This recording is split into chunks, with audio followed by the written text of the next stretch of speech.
తండ్రి అయిన దేవునికి మహిమ కలుగును గాక. ప్రభును ప్రియ రక్షకుడైన క్రీస్తు యేసు నామములో టీమ్ ఆఫ్ గాడ్ ఛానల్ వీక్షిస్తున్న ప్రియ సహోదరి సహోదరులందరికీ హృదయపూర్వకమైన వందనాలు తెలియచేసుకుంటున్నానండి.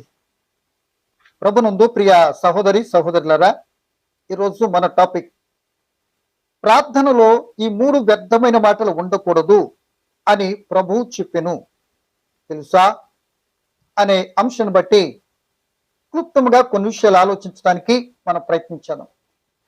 యేసు ప్రభుల వారు మరి సువార్త ప్రకటిస్తున్న కాలంలో శిష్యులకు మాట అడిగారు యేసు ప్రభుని. లోక సువార్త 11వ అధ్యాయం 1వ వచనంలో, అయ్యా, యోహాను గారు తన శిష్యులకు ప్రార్థన నేర్పించాడు, మాకును ప్రార్థన నేర్పించవా అని అడిగారు. సరే, ఆయన కూడా అడిగారు కదని అంగీకరించి ప్రార్థన నేర్పించడానికి ఇష్టపడ్డాడు. ఈ సందర్భం ఎక్కడ మనకు కనపడద్దంటే, కొండ మీద ప్రసంగంలో ఈ ప్రార్థన నేర్పించిన తీరు, ప్రార్థనలో మరి వ్యర్థమైన మాటలు ఉండకూడదని, ఏ మాటలు ఉండకూడదని బోధించారో అక్కడ మనకు కనబడుతుంది. ఎలాగో ప్రార్థన చేయాలో వివరించిన తీరు కూడా మనకు కనబడుతుంది. సో ఈ కొద్ది మాటలు మనం చదువుకొని మనము మరి ఆలోచించడానికి ప్రయత్నించేద్దాం. ఈ చదవటానికి ముందుగా మనం కూడా ఒక మాట ఆలోచించుకుందాం. ఈ రోజు మనం చేస్తున్న ప్రార్థనలో మరి నిజంగా యుక్తమైన విధానంలోని ప్రార్థన చేస్తున్నామా ఏమండి? లేకపోతే ఇప్పుడు చెప్పబోతున్నటువంటి మాటల ప్రకారంగా వ్యర్థమైన మాటలు లేకుండా, విస్తారమైన మాటలు లేకుండా, వేషధారంతో కూడిన మాటలు లేకుండా ఒక మనం ప్రార్థన చేసే స్థితిలోనే ఉన్నామా లేదా? ఒకవేళ అలా చేసేటట్టు లేకపోతే ఇప్పటికైనా సరిదిద్దుకొని ఆ వ్యర్థమైనటువంటి మాటలు ఏవైతే ఉన్నాయో అవి విడిచిపెట్టుకొని కానీ మనం ప్రార్థన చేస్తే మన ప్రార్థన వ్యర్థం కాకుండా చక్కని ఫలాలను ఇచ్చేటువంటి విధానంలో మనం చేసేటి వరకు ఉండాలని మనల్ని మనం బలపరుచుకుంటానికి కొద్ది మాటలుగా మనం ధ్యానించుకుందాం. చూడండి, మత్తయి రాసిన సువార్త 6వ అధ్యాయము మరి 6వ వచనాన్ని చదువుతున్నానండి. మత్తయి రాసిన సువార్త 6:6 అండి. నీవు ప్రార్థన చేయనప్పుడు నీ గదిలోనికి వెళ్ళి తలుపు వేసుకొని రహస్యముందు నీ తండ్రికి ప్రార్థన చేయము, అప్పుడు దేవుడు నీ ప్రార్థన వింటాడు అని చెప్పి. ఇక్కడ నీవు ప్రార్థన చేయనప్పుడు అని చెప్తున్నాడు యేసు ప్రభువు. సో యేసు ప్రభుల వారు ఎలా ప్రార్థన చేయాలని చెప్పాడు ఇండివిజువల్ గా అన్నట్టుగా నేను అనేక స్థలాల్లో రహస్యంగా వేకువజామున లేచి అరణ్యములు రాత్రులు ప్రార్థనలు గడిపినట్లుగా లేఖనాలు మనం చూస్తాం. ఏది మన యేసు ప్రభుల వారు ఏదైతే చెప్పారో అదే చేసినట్లుగా ఆయన జీవితం అంతా కూడా మనకు చక్కటి మాదిరికరమైన పాఠాలుగా ఆయన జీవితం మనకు కనపడుతుంది. సో ఇక్కడ ప్రార్థన ఎలా చేయాలో చెప్తున్నాడు. అంటే ఆయనకి ఏం తెలుసు? ప్రార్థన చేయటం తెలుసు. ఆయనకు ప్రార్థన చేయటం తెలుసు కనుక శిష్యులు అడిగారు నేర్పించమని, అంతేనా? కనుక ఆ సందర్భం నువ్వు ప్రార్థన చేయనప్పుడు ఎలాగ చేయాలంటున్నాడు. సో ఎలాగ చేయాలి అని అంటే ఆయన చెప్పిన మాటలు కొద్ది పైకి వెళ్ళి 1-2 మాటలు చదివి 6వ వచనం కాడికి వస్తే క్లియర్గా ఉంటాను మనకు అవకాశం. 5వ వచనం, 6వ అధ్యాయం 5వ వచనం, మీరు ప్రార్థన, ఇక్కడ బహుపదం వాడుతున్నాడు, మీరు ప్రార్థన చేయనప్పుడు వేషధారుల వల్ల ఉండవద్దు. మొదటి మాట అంటే మన అంశంలో 3 వ్యర్థమైనటువంటి మాటలు మరి ఉండకూడదు అన్నది చెప్పాను. అది కదా మన అంశం. మొదటి మాట, మీరు ప్రార్థన చేయనప్పుడు వేషధారుల వలె ఉండవద్దు. వేషధారులు అంటే ఎవరు? వేషధారులు అంటేనే పరిసయ్యులు. అంటే మీరు ప్రార్థన చేసిన పరిసయ్యుల వలె ఉండవద్దు అని మీ ప్రార్థన వారితో పోలుస్తూ మనకి ఇలాగ చేయండి అని అక్కడ ఉన్నటువంటి జన సమూహానికి తనతో కూడి ఉన్నటువంటి తన శిష్యులైన వారితో కూడా చెప్తున్న మాటలుగా, ప్రార్థనగా, వివరణగా మనకు కనబడుతుంది. సో వేషధారులు ఏం చేస్తారంటే ఈ యొక్క మొదటి 6వ అధ్యాయంలో 1వ వచనం, 2వ వచనం, 3వ వచనంలో చెప్తున్న మాటలు ఏమన్నాయంటే, వీళ్ళు మనుషులకు కనబడాలని, ఏది చేసినా మనుషులు కనబడాలి, వారు మనుషులు వారిని పొగడాలి, మనుషుల్లో ఘనతకెక్కాలి, మనుషుల్లో మేము గొప్ప వాళ్ళనిపించుకునేటువంటి తత్వం కలిగినటువంటి వారు పరిసయ్యులు. వారి జీవిత విశేషాలు ఎలా ఉంటాయంటే, వారు చెప్పుతారు కానీ చేయరు, బోధిస్తారు, బోధ ప్రకారం నడవరు, చేయరు, ప్రార్థిస్తారు కానీ ప్రార్థనలో ఉన్నటువంటి ఎలా ప్రార్థించాలో తెలియనటువంటి వారిగా ఉన్నారు ఈ పరిసయ్యులు. చిత్రమేంటో తెలుసు, వీళ్ళు ధర్మశాస్త్రం బోధించే బోధకులు వారికే ప్రార్థన చేస్తుంటారు. ఈ రోజు లేరు ఇలాంటి వాళ్ళు. అనేక మంది ప్రార్థన చేయటమే రాదు, కాపర్లుగా చలమనైపోతున్నట్టు ఎంతమంది లేరు? గమనించాలని ప్రభుని బట్టి జ్ఞాపకం చేస్తున్నారు. సో వీళ్ళు ఏం చెప్తున్నారంటే 3 మాటలు చెప్పారు. మీరు మంచి పనులు, మంచి కార్యాలు చేసేటప్పుడు మనుషులు కనబడని చూస్తారంట ఒకటి. ధర్మం చేసేటప్పుడు కూడా అందరు మమ్మల్ని చూడాలి అని బోర ఊదించుకుంటూ ధర్మం చేస్తారంట 2. వీళ్ళు ప్రార్థన చేసేటప్పుడు కూడా సెంటర్ లో, ఒక మూలలో, ఒక కార్నర్ లో ఉండి గట్టిగా ప్రార్థన చేస్తారట. కనుక వీళ్ళు మనుషులు కనబడే స్థితి కనుక, మనుషులు కనబడేటటువంటి స్థితిలో ప్రార్థించిన మనుషుల నుండి ప్రతిఫలం పొందుతావు కానీ దేవుని నుండి పొందవు. అది వద్దు అని యేసు ప్రభుల వారు ప్రార్థన నేర్పించే సందర్భం మొదటి మాటగా చెప్పాడు. ఏమండి? వేషధారుల వల్లే వద్దు అని చెప్పాడు మొదటి మాట. ఏమండి? కనుక ఇక రెండో మాట అయితే, మీరు ప్రార్థన చేయనప్పుడు ఎలా అయింది? వేషధారుల వల్లే బయటికి కనబడేటట్టు కాకుండా మీరు గదిలోనికి వెళ్ళండి, తలుపు వేసుకోండి. ఇక దాని వివరణ ఎంతో చెప్పొచ్చు, నేను వాటి పోట్లే. తలుపు వేసుకోండి, రహస్యం చూస్తున్న మీ దేవునికి మీరు ప్రార్థన చేసుకోండి, మీ మనవులు చెప్పుకోండి, మీ బాధలు చెప్పండి, మీ అవసరతలు చెప్పండి, అయితే మీకు ఏది ఉందో ఏం కావాలో అని విన్నవించుకోండి. ఎందుకంటే ప్రార్థన వింటాను అని, ప్రార్థన ఇలా చేయండి, అడుగుండి ఇమ్మని చెప్పిన వాగ్దానం ఉంది. మా ఎడలు నెరవేర్చు తండ్రి, మీ కుమారుడు క్రీస్తు ప్రభుని బట్టి అంటూ మనం ప్రార్థన చేసుకోవచ్చు. ఇలా చేయండి అని చెప్పి, ఆ ప్రార్థన చేయండి అని చెప్పి ఏమన్నాడంటే 7వ వచనం, మీరు ప్రార్థన చేయనప్పుడు అన్యజనుల వలె వ్యర్థమైన మాటలు వచ్చింపవద్దు. ఏంటంట? 2వ మాట, అన్యజనుల వలె వ్యర్థమైన మాటలు వచ్చింపవద్దు. ప్రార్థనలో మొదటి మాట వేషధారుల వలె, పరిసయ్యుల వలె చేయొద్దు.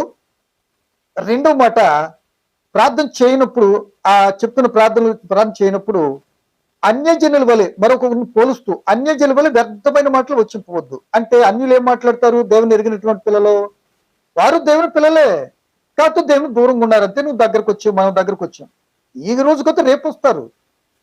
వారి గురించి మనం తప్పనిసరి సువార్త వాళ్ళకి తెలియపరచాలి, అది మన బాధ్యత. సో అటువైపు కాకుండా ప్రార్థన చేయనప్పుడు, మీరు ప్రార్థన చేయనప్పుడు అన్యజనుల వలె, అన్యులు అంటే దేవుని ఎరిగినటువంటి వారు, వారు మరి ఎలా చేస్తారంటే వ్యర్థమైన మాటలు మాట్లాడతారంట. ఉదాహరణ అర్థం కావటానికి, ఇప్పుడు ఏలియా గారు మరి బయలు ప్రవక్తలు ప్రార్థన చేశారండి. ఉదయం నుండి సాయంత్రం దాకా బయల అనే ఎన్నో రకాలుగా ప్రార్థన ఆ పూజలు చేశారు, ఎన్నో రకాల ప్రార్థన చేశారు. ఏమండి? వారిని కోసుకున్నారు, రక్తాలు కార్చారు, ఏం పని జరగలే, వ్యర్థమైపోయింది. సాయంకాలపు నైవేద్యపు వేళ ఏలియా గారు ఏం చేశారు? తండ్రి జ్ఞాపకం చేసుకునే కందకమును మొత్తం పశువుని అన్ని కూడా ఏం చేశాడు? ఆకాశం నుండి అగ్ని రాజీ చేయకుండా ఆకాశం అగ్ని వచ్చి దహించేసినట్లుగా మనకు కనబడుతుంది కదా మొదటి రాజుల గ్రంథం 17వ అధ్యాయంలో. కనుక నా ప్రియమైన దేవుని పిల్లలు, వ్యర్థమైన మాటలు వద్దు. కొన్ని వ్యర్థమైన మాటలు అంటే ఏంటి? ఉదాహరణ అర్థం చేసుకుంటానికి, ఇప్పుడు నేను IAS చదవలే, నా తరపున మా పాస్టర్ గారు ఏం చేస్తున్నారు? అయ్యా, కుర్రోడు ఎత్తుగా సన్నగా బాగున్నాడు, దీనికి ఏదో ఒక రకం లోకపరంగా ఒక కలెక్టర్ ఉద్యోగం ఇచ్చేయండి నాయన అని ప్రార్థన చేసేదనుకో, అసలు దానికి ఏమైనా అర్థం ఉందంటారా? ఇది కదా వ్యర్థమైన మాట అంటే. కొన్ని చదివేనా? లేదు. చదివితే మాత్రము అది అర్హత ఎవరికో వారికి నిర్ణయించబడిపోయింది ఆల్రెడీ. ఏమండి? అలా అర్హత లేని వ్యక్తిని అర్హునిగా చేసి మాట్లాడే వ్యర్థమైన ప్రార్థన, అదే వద్దు అంటున్నాడు. 2వది, ఒకవేళ ప్రియమైన దేవుని పిల్లలారా, దేవుని వాక్యంలో మనం ప్రార్థన చేయమని పాపరోగంతో ఎవరైనా వచ్చారనుకోండి, వారి గురించి ఎంతమంది, కొందరు ఏం చేస్తారో తెలుసా? యుక్తముగా ఆ సందర్భాన్ని, పరిస్థితిని బట్టి ప్రార్థన చేసి చాలా మంది, తండ్రి వీరిని దీవించేసేయి, తండ్రి వీరిని స్వస్థపరిచేసేయి, తండ్రి ఎస్ఐని కాపాడేసే, దీవించేసేయి. అవునా? కరెక్టేనది? అది కరెక్టేనా? అసలు అయినది పాపరోగానికి ముందేస్తే వ్యాధి పోతుంది. దానికి ముందేయకుండా దీవించు, ఆశీర్వదించు, కాపాడు అని ప్రార్థన చేసేందుకు, స్వస్థపరిచని చేసేందుకు ఉపయోగం ఏంటి? అది వ్యర్థమైంది కదా. అది కాదు వ్యర్థమైన ప్రార్థన అంటే. ఆ వ్యక్తి యొక్క స్థితిని బట్టి సర్వ రోగాలకు మూలం పాపం కదా, పుట్టినీళ్ళు. ఆ పాప నివారణ కొరకే ప్రార్థన చేయి, రక్షణ కొరకు ప్రార్థన చేయి, మారు మనసు కొరకు ప్రార్థన చేయి, పాప విమోచింపబడటానికి ఒక నాయన వారి ఎడలు కరుణ చూపండి, దయ చూపండి, క్షమించండి అని ప్రార్థించే, అది కరెక్ట్ ప్రార్థన. దేవుడు ఆలకించి ఆ వ్యక్తికి క్షమాన్ని ఇవ్వడానికి అంగీకరిస్తాడు. అంతేగాని వాడి పాప రోగం, వ్యాధి లోన ఉండిపోవాలి, పాపం లోన ఉండిపోవాలి, దీవించేయాలి, ఆస్వాదించాలి అంటే నీ ఇలాంటి పిచ్చి ప్రార్థన దేవుడు ఆలకించడు. లేదంటే అందుకు వివరణ కూడా చెప్పాలి. నువ్వు ప్రార్థన ఇది ఇది ఇలా చేసుకో, నువ్వు కూడా చేసుకో, ఇలా క్షమించను నువ్వు అడుగు, నీ తప్పిదన్నట్టు ఒప్పుకో ఆ దేవుని దగ్గర అనుకుని మీరు కూడా చెప్పాలి ప్రార్థించేటప్పుడు. ఇక నేనే ప్రార్థన పరుడు, నేనేం చేస్తా ఇంత అంత కుదరదండి. అలా అనుకున్నట్టు నువ్వు అనుకుంటున్నావు అనుకో, ఇలా చేసేటువంటి వాళ్ళరా, మరి నీ ఇంట్లో ఎన్ని బలహీనతలు, ఎన్ని కష్టాలు, నీలో కలతాన్ని వెళ్తున్నప్పుడు నువ్వెందుకు ప్రార్థన చేసుకుని పోవే, నువ్వెందుకు హాస్పిటల్కి వెళ్తున్నావు? కరెక్ట్ కాదు కదా. గమనించాలని ప్రభుని బట్టి ప్రేమతో మీకు తెలియపరుస్తున్నాను, ఎవరిని ద్వేషంతో కాదు. కనుక ఈ మాటను బట్టి ఏం చేయకూడదంట, అన్యంజని వెళ్ళే వ్యర్థమైన మాటలు వద్దు, వద్దు, వ్యర్థమైన మాటలు వద్దు. మూడో మాటగా విస్తరించి మాట్లాడవద్దు. విస్తరించి మాట్లాడేట వాళ్ళతో మనవి వినపడ్డాను. విస్తరించి పెద్ద ప్రార్థనలు, ఎక్కువ దీర్ఘ ప్రార్థన చేయాలి. విస్తరించి మాట్లాడటం వల్ల మీ మనలు వినపడతాయి అనుకుంటే నాకు వినపడవు. విస్తరించి మాట్లాడొద్దు అని అంటున్నాడు. అంటే విస్తరించి మాట్లాడతాం అంటే వారు తలస్తున్నారంట, వారు అనుకుంటున్నారు విస్తరించి మాట్లాడితే మనం వింటాడండి. యేసు ప్రభువులకు మాట్లాడు, ప్రభువును పిలిచేవాడు పరలోకం వెళ్ళాడు కానీ తండ్రి చిత్త ప్రకారం చేయవాడు పరలోకం వెళ్తాడు. అంటే ఇక్కడ తండ్రి చిత్త క్రీస్తు ప్రభు చెప్తున్న మాట అంటే విస్తరించి మాట్లాడొద్దు అని అంటే, మేము విస్తారమైన ప్రార్థనలు ఇప్పుడు పెట్టుకుంటే సాయంత్రం దాకా నైట్ అన్ని చేసేస్తాం. చేయి, మంచిదే, చేసుకో, నువ్వు వ్యక్తిగతంగా చేసుకో, తప్పే ఉంది. కానీ ఎక్కడ ఎప్పుడు ఏ సందర్భాన్ని బట్టి యుక్తం గలగా ప్రార్థన చేయాలో తెలియనట్టు విధానంగా ఉండకూడదు మనం. ఇక్కడ విస్తరించి విస్తారమైన మాటలు ఏముంటుంది, దోషం ఉంటుందని మహాజ్ఞాని సొలొమోను గారు చెప్తున్నారు కదా, 10వ అధ్యాయం 19వ వచ్చిన సామెతలు. అంటే దేవుని సన్నిధానానికి వెళ్ళినప్పుడు మన మాటలు కొద్దిగా ఉండాలి అని మహాజ్ఞాని సొలొమోను ప్రసంగి 5:2 చెప్తున్నాడు కదా. మన మాటలు కొద్దిగా ఉండాలి, భూమి మీద ఉండం, ఆయన పరలోకంలో ఉన్నాడు. ఆయన సమీపించడం కొద్దిగా ఉండాలి, ఆయన దగ్గర ఆలకించడానికి ఎక్కువ సమయం తీసుకున్నాడు అని ప్రసంగి 5:2 చెప్తున్నాడు. సో మనకిప్పుడు ఇక్కడ విస్తారించి మాట్లాడటం వల్ల ఒక రోజు ఒక ఆమెకు ప్రార్థన చేయమని పాస్టర్ గారు టైం ఇచ్చాడట. అక్క తగులుకుంది, ప్రార్థన స్టార్ట్ చేసింది. అమెరికా, ఇంగ్లాండ్, ఆ ఊరు ఈ ఊరు అన్ని తిరిగి వచ్చి దీవించే కాపాడే అని చెప్తుంది. ఎందుకు చేసాడినా, కానుకల నిమిత్తం అమ్మగారు ప్రార్థన చేస్తారు అంటే తగులు మొత్తం ఇండియా అంతా మొత్తం తిరిగి వచ్చేస్తుంది, అమెరికా కూడా. ఇక ఏంటంటే అసలు విషయం ఏంటి, లోపం ఏంటంటే ఆమెన్ అనే మాట మర్చిపోయిందంట ప్రార్థనలో. అది జ్ఞాపకానికి ప్రార్థన గిరిగిరి తిప్పేస్తుంది, వెళ్ళిపోతుంది, టైం సాగిపోతుంది. అయ్యగారు ఏం చేయలేక చూస్తున్నాడు. ఆఖరికి ఒక ఆయన లేచినాడు, ఆమేన్ అని గట్టిగా, థ్యాంక్ యూ బ్రదర్, నాకు మాట గుర్తు రాకించే ప్రార్థన చేసినని ముగించిందంట. అలా ఉంటాయి ఏమండి, అది కరెక్ట్ కాదు. కనుక దేవుని యొక్క విధానం బట్టి మనం ఏం చేయాలంటే దేవుని పిల్లలారా, ప్రార్థన చేయాలి. ఏమండి, ఆల్ నైట్, ఈ నైట్, ప్రేట్ అన్ని ఉన్నాయి చేస్తాం. కానీ ఆల్ నైట్ స్టడీ ఎప్పుడు చేశారా? ఆల్ నైట్ వాక్యాన్ని ధ్యానించుకుంటూ ఆల్ నైట్ చదివినట్టు వాళ్ళు ఉన్నారా? ప్రశ్నార్థకం అది. అంటే ప్రార్థన అంటే ఇక మనం ఏదో చెప్పేస్తే వినేస్తాడు, చేయమని మేము చేసేస్తాం. అదే ఎలాగూ చేయని విధానం, వ్యర్థమైన మాటలుగా మాట్లాడొద్దు, విస్తరించి మాట్లాడవద్దు, వ్యర్థమైన మాటలు అన్ని జనులు మాట్లాడొద్దు, విస్తారమైన మాటలు మాట్లాడొద్దు, వేషధారణ వలె మరి ఉచ్చరింపవద్దు, ఏదో బయటికి వెళ్ళిపోయి ఎక్కడ పడితే అక్కడ ప్రార్థన చేసేట్టుగా ఉండొద్దు అని 3 విషయాలు యేసు ప్రభువు ప్రార్థన నేర్పించమని శిష్యులతో చెప్పినట్లు కనబడుతుంది. కనుక ఈరోజు మన ప్రార్థనలు ఎలా ఉన్నాయి? ఈ మాటలు ఉంటున్నాయా? ఇలా మేమేదో చేసేస్తామన్నట్టుగా చేసేస్తున్నారా? ఎంతవరకు కరెక్ట్ అండి? ఏమండి, వాళ్ళ తరపున మీరు తింటే కడుపు వాళ్ళకి మీకు నిండుదా, వాళ్ళకి నిండుదా? వాళ్ళకి నేర్పించాలి. యేసు ప్రభువుల వారు చేయటము వాళ్ళ గురించి చేయలేకని శిష్యులకు నేర్పించారా? మనం ఎంతమంది నేర్పించాం? ఒకటి. అసలు ఏనాడైనా మనల్ని ఎప్పుడన్నా విశ్వాసులు ప్రార్థన నేర్పించండి, ఎలా చేయాలండి, ఎలా మొదలెట్టాలండి, చివరెట్టాలండి అని అడిగారా? వాళ్ళు అడగరు, వాళ్ళు సీనియర్లు. ఎన్ని టీవీల్లో వీటిలో ఎన్ని కనబడట్లా, ఇంతే కదా ప్రార్థన అనుకున్నట్లుగా సొంత నిర్ణయాలతో వ్యర్థమైన మాటలు, విస్తారమైన ప్రార్థన ఏంటి, ఎక్కడ పడితే అక్కడ మీరు చేసేస్తున్నట్టు పరిశీలి ఇవ్వాలి చేసేస్తే దేవుడు అంటున్నాడు, ఇవి నాకు ఇష్టం లేనటువంటి మాటలు కనుక ప్రార్థనలు ఉండొద్దు అని నేను చెప్తున్నాను. ఇవి కానీ మీ ప్రార్థనలు ఉన్నాయా? నేను ప్రార్థన వినను సరికదా, మీరు ఆజ్ఞ అతిక్రమిస్తున్నారు కనుక దానికి శిక్ష అయినటువంటి ఫలితం నా కోపానికి గురికాక తప్పదు అంటున్నాడు. మరి దీన్ని బట్టి మనం ఎలా చేద్దాం ప్రార్థన? ఏమండి, చేయవలసిన విధానంలో చేయాలి, ప్రారంభించవలసిన విధానంలో ప్రారంభించాలి. ఇక్కడ కూడా ఎలా చేయాలనుకున్నప్పుడు పరలోకమందున మా తండ్రి అని ప్రారంభించి లిస్ట్ అంతా చదివి మీ కుమార క్రీస్తును మాకు అనుగ్రహించండి అని చెప్పినట్లుగా స్పష్టంగా కనబడుతుంది. చాలా మంది యేసుతోనే ప్రారంభిస్తారు ప్రార్థన, యేసుతోనే ముగిస్తారు. మరి యేసుతోనే ప్రారంభించినప్పుడు యేసు ఎదుర్కొన్నప్పుడు నాతో చెప్పు నేను ఇచ్చేస్తాను అనలేదుగా. తండ్రికి చేయండి అని చెప్పినప్పుడు ఎలా చేయనప్పుడు మనం అలా చేయటానికి ఎంతైనా మంచిది కదా అని ప్రభుని బట్టి నేనైతే నేను జ్ఞాపకం చేస్తున్నా. అంటే యేసు ప్రభులు ప్రార్థన అడిగినప్పుడు ప్రార్థన ఎలా చేయాలో, ఎలా ఎవరు ఎలా చేయకూడదు, ప్రార్థనలో ఏముండకూడదు, ఎలా చేయాలో చక్కగా ఎంత చక్కగా చెప్పాడండి. ఇంత వివరణ ఎప్పుడైనా విన్నావా? ఇప్పుడైనా వినిన తర్వాత ఒకసారి గ్రహించి ఆలోచించు.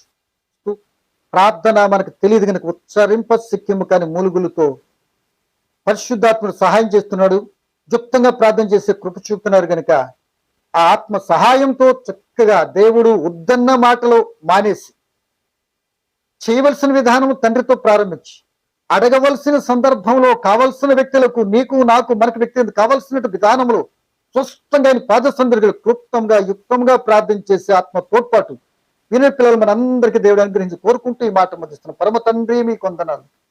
పలకబడిన మాటలో పరమార్థం ఏంటో నీ బిడ్డలను గ్రహిస్తూ ముందుకు సాగటానికి కృప చూపు. ఒకవేళ మా తండ్రి విని మాటల్లో నీ పిల్లలైనటువంటి వారు ఏదైనా అనాలోచితంగా తండ్రి ఏదైనా చేస్తున్న విధానంలో ఉంటే ప్రార్థన విషయంలో సరిదిద్దుకునే కృపనిమ్మని వినే బిడ్డలు మమ్మల్ని అందరినీ మీ కృపలో బలపరచండి.